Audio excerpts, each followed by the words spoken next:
Hey everybody, it's Norm from Tested. I'm here at New York Comic Con 2017, and this is Dov, who runs DKE Toys.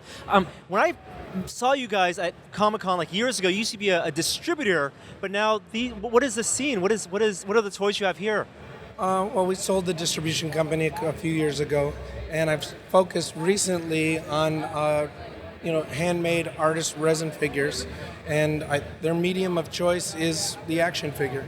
So how did this custom action figure scene start, and what's the idea behind it? Well, about 12 years ago, the Suck Lord was probably one of the first artists to choose this a resin action figure as his medium, and he would kit bash the figure, cast it in resin, hand paint it, create the backing card, and make limited editions.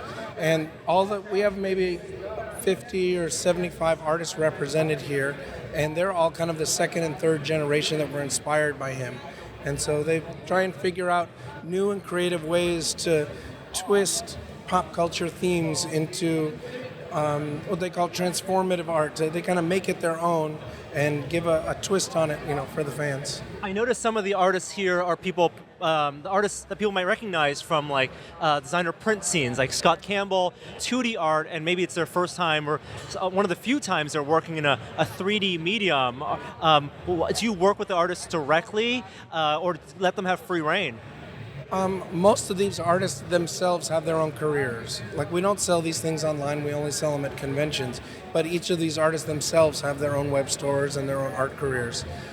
There's a lot of people coming to the scene, a lot of people who are really creative and just decide one day they want to make an action figure. Sometimes I approach someone and say, have you thought of making an action figure? I'd love to carry it, because I'm always looking for something special to show up here at the show. And then how important do you think it is, the idea, that the subversiveness of the idea versus it being their own style? For example, Josh Mayhem, this dripping style is very iconic to that, but then also you're adding things that people might recognize from pop culture. Is it that perfect mix that you're looking for? I'm not necessarily the arbiter of good tastes. Sometimes my favorite things don't sell, and sometimes things that I think are kind of meh, just are instant sellouts. There's something for everybody.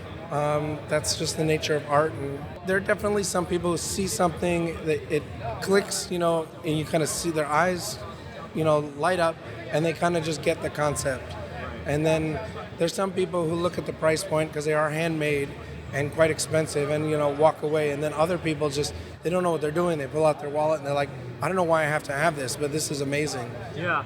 Is it difficult to explain to people that these are one-offs or very limited runs? Because the packaging, which also is incredibly important to this style, the package, it's not just the sculpture, but it's also tied into the way it's packaged and the size and form factor, where it reads as something that's mass-produced, but it absolutely isn't.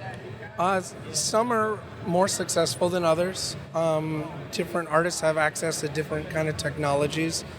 There's some back there, if you see Manly Art, he actually hand-painted 24 portraits of a vintage Greedo figure.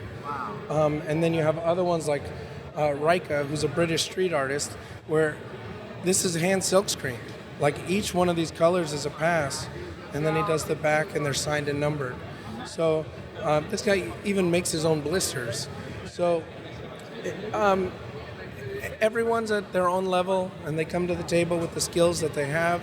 Sometimes the folkier it is, in my opinion, sometimes it's better.